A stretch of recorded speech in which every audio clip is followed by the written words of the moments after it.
Jadis, marionnette de mes désirs, esclave de l'or dont je me prétendais maître, j'errais parmi des lueurs factices.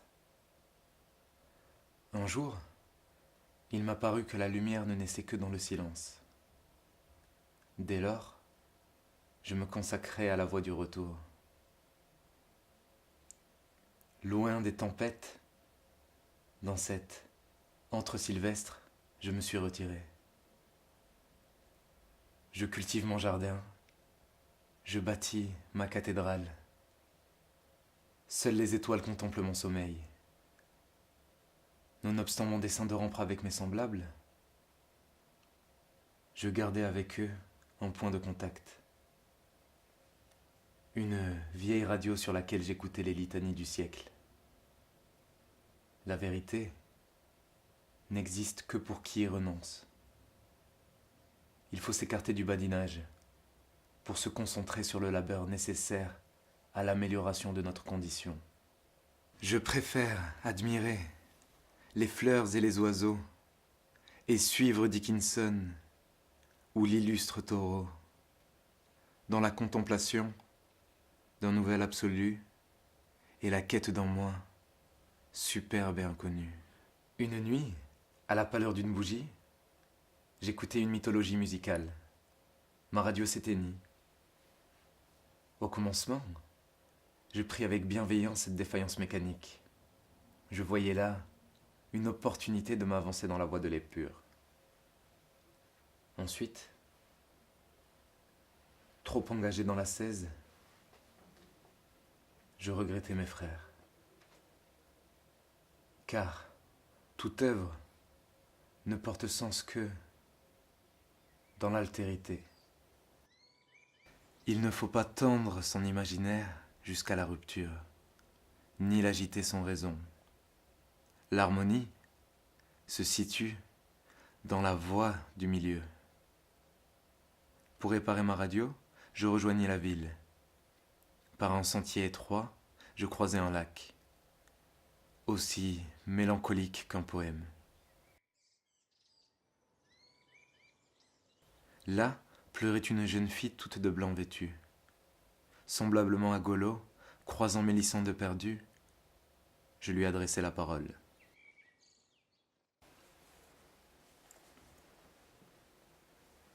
Pourquoi pleurez-vous ? Notre condition ne se confond-elle pas avec une trahison du non-être ? Comment pouvez-vous me voir ? Votre présence, elle me paraît singulière et diaphane. La présence. La présence. Cette vieille radio, d'une représentation humaine, il suffit d'ôter le visage pour en supprimer l'humanité. Voilà la radio. Elle nous livre une voix sans visage et donc désincarnée. Je ne le pense pas. Pour humaniser une image, il suffit de l'associer à l'un de nos semblables, même si notre tradition nous habitua à la prépondérance du portrait.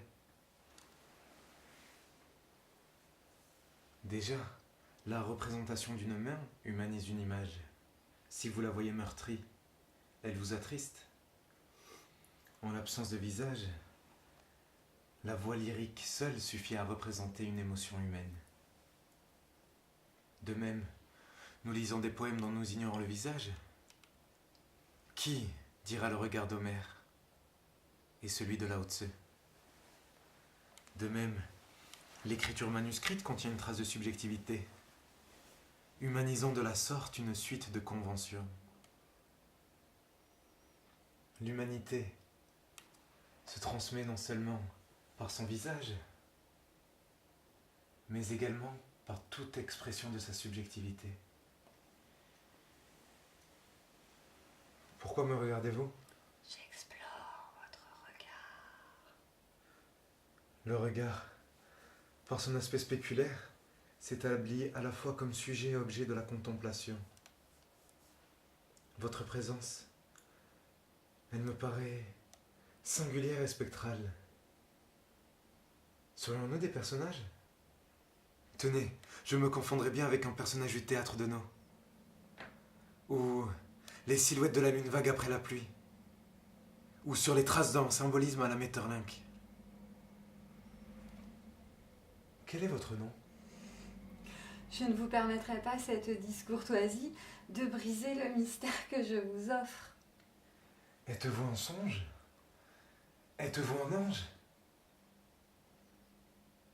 Je ne sais plus si je veux le savoir. Vos poèmes vous abandonnent à la voix véritable.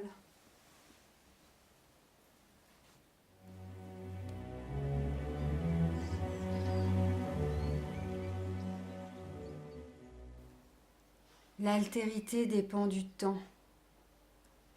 Plus nous en disposons, plus nous améliorons notre relation avec autrui. Moins nous nous leurrons, moins nous nous engageons à la légère. Plus nous livrons ces détails qui enrichissent ce personnage que nous nous structurons autour de notre identité. Puisque l'identité se résume à une œuvre que nous nous forgeons à partir de notre passé. Un ready-made tissé de légendes. Sans mentir, nous présentons notre essence d'une façon tellement subjective que nous la conformons au grand récit que nous nous composons de nous-mêmes, afin de plaire à notre orgueil. Quelquefois, je rêve de la première épître, sa naissance, sa réception, l'incrédulité. Un aride royaume où l'écriture venait de naître, un monarque inquiet d'une contrée perdue. Un jour, il reçut une tablette gravée, une parole prisonnière de la pierre, une voix figée dans la matière, la transcription d'une conscience, un mystère que sans le percevoir, nous vénérons encore.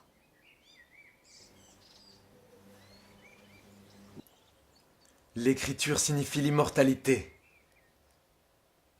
Seule la séparation entre le visage et la parole, entre le corps et l'esprit, entre la présence physique et la présence livresque, entre la mortalité et l'immortalité, invente la transcendance. Nonobstant leur arbitraire, les signes, séparant le réel de la matière, créent une réalité au-delà de la réalité, une réalité victorieuse de l'espace, et parfois de l'impermanence.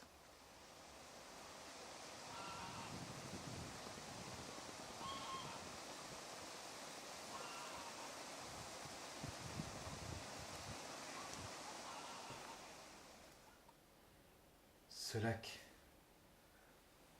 auprès duquel je vous rencontrais, ces flots éperdus de nos aléatoires. Il me semble que je ressemble à ces ondulations. Cependant, vous vous leurrez sur le caractère incertain de ces agitations.